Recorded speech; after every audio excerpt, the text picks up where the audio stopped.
Hi, Leo. Gaia's garden, fruition, abundance, reaping what you sow.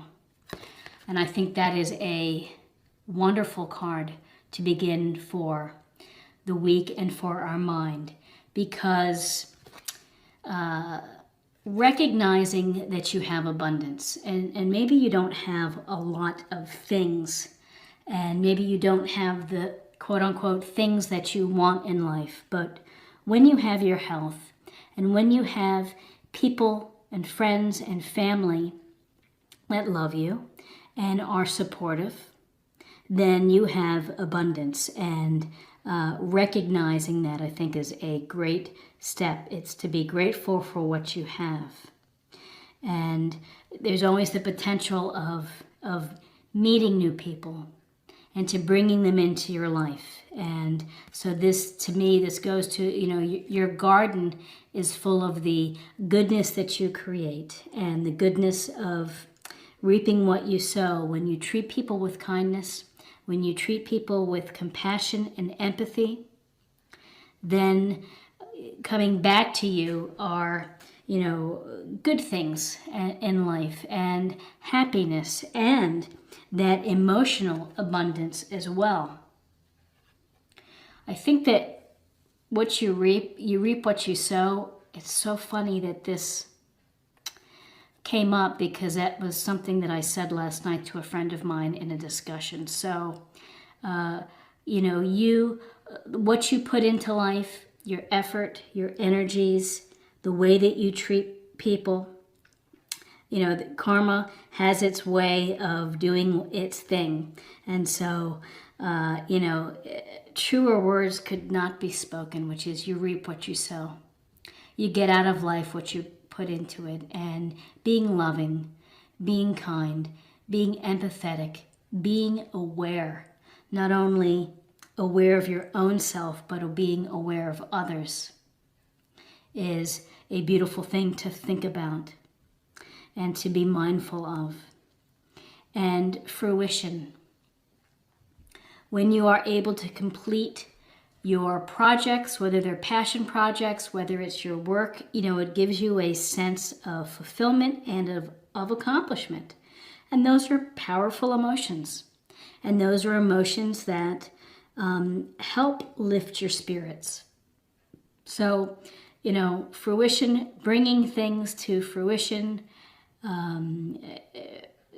treating your relationships and keeping them watered, if you will, which is maybe simple things. Just be in touch with someone. If you haven't talked to one of your dear friends in a while, pick up the phone, say hello. You have to nourish and nurture your relationships too, as you would water plants in a garden. But fruition, abundance, and reaping what you sow. Just powerful for this week. So let's get a sense of the emotional self, spiritual self, of what we're thinking about and focusing on for the week of August 27th through September 2nd.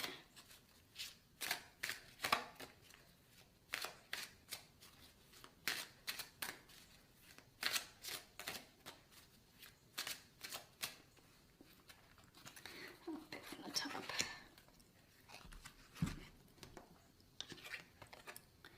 Synchronicity.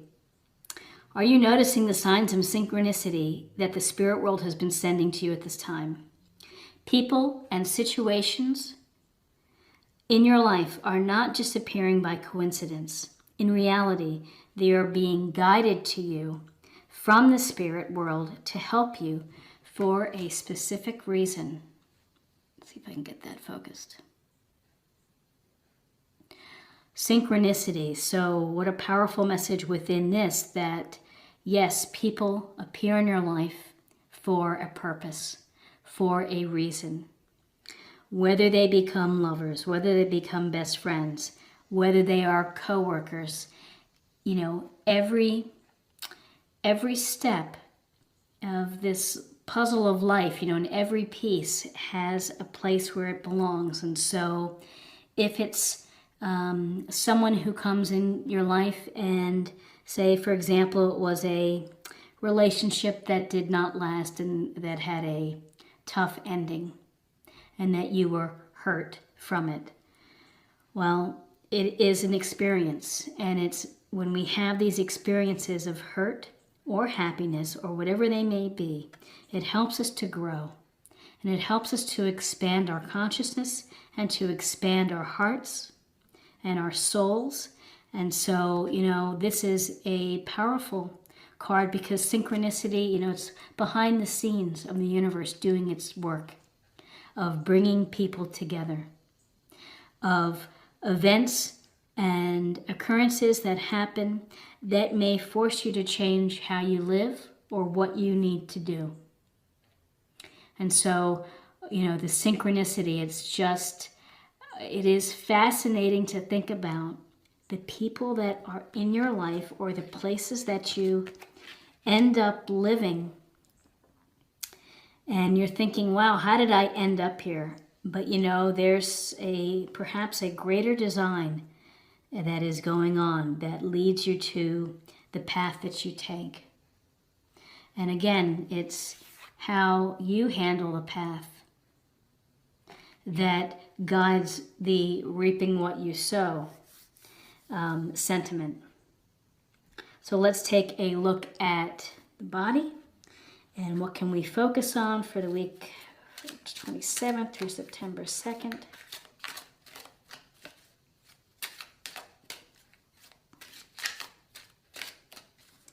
What is going on? Okay.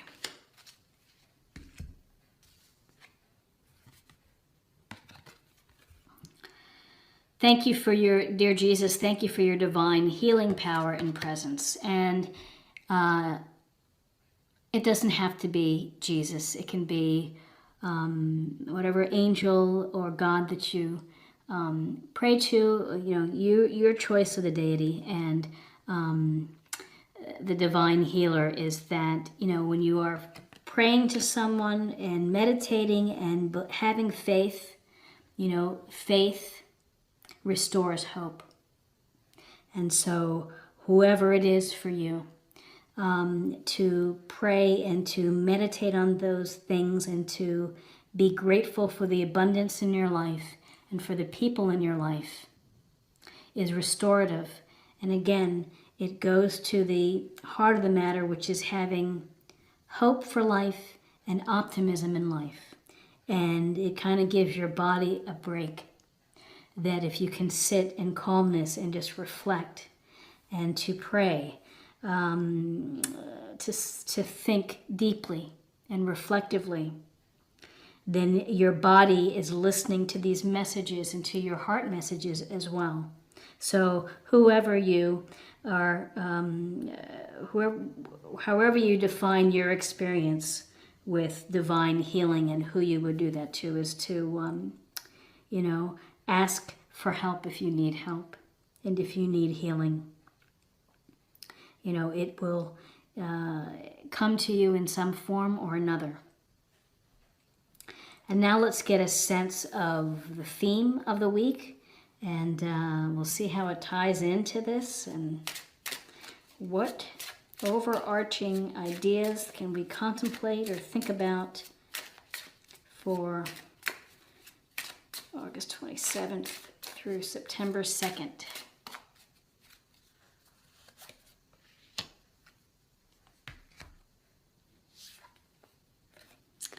Acceptance.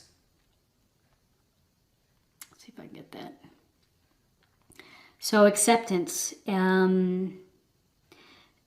interesting concept, and to accept, perhaps it's about accepting the things that didn't go your way and letting them go, instead of holding a place within your heart and maybe blocking.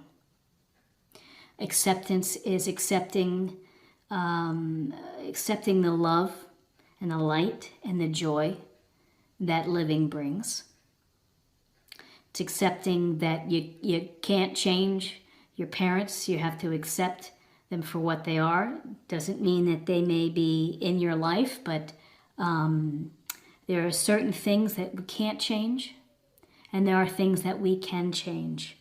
And I would say that whatever does not serve your purpose, to put it in its proper place and then send it off. But really, acceptance is accepting that, and this is a tough thing to say, but accepting that the world isn't fair. That sometimes life isn't fair. And things happen. And you're like, why did that happen to me? Why am I having to go through this experience? And again, it's the experience of growth, of the experience of a rich, emotional, complicated life. And acceptance, things can happen for good and things can happen for not so good, and you just have to roll with it. You have to use all of your power within you of either praying and healing and trusting the universe, and then being grateful and doing the work on your own to get to this place that, anything can happen in life. It's so random.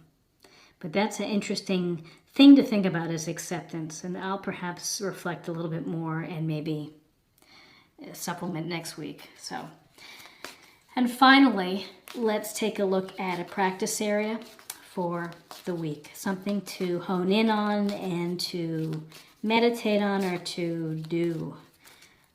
Okay.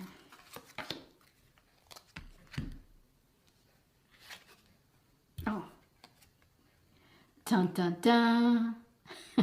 Acceptance. So, I am learning to accept the things I cannot change.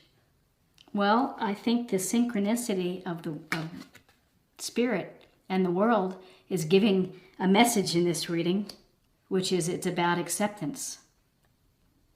So take that for what it is, which is I cannot control the things I can't change. Life is random. Some events are positive, some are negative. Try to focus on the positive. Try to find the healing. Try to think that the universe is working things out on your behalf. And that you are the master gardener. And as the master gardener, it's up to you to create the life that you want to lead and the way that you treat people and the goodness that you give to others. When you are giving goodness to others, it will come back to you tenfold. I believe that that is true. So many blessings to you for this upcoming week. I wish you the very best. If you enjoyed this reading or found something helpful, please like, share, or comment. If you're new to the channel, please subscribe. It's a great way to help and to show support, and I really appreciate it. So check in again next week for another reading. Thank you so much for taking the time to watch this. Bye-bye.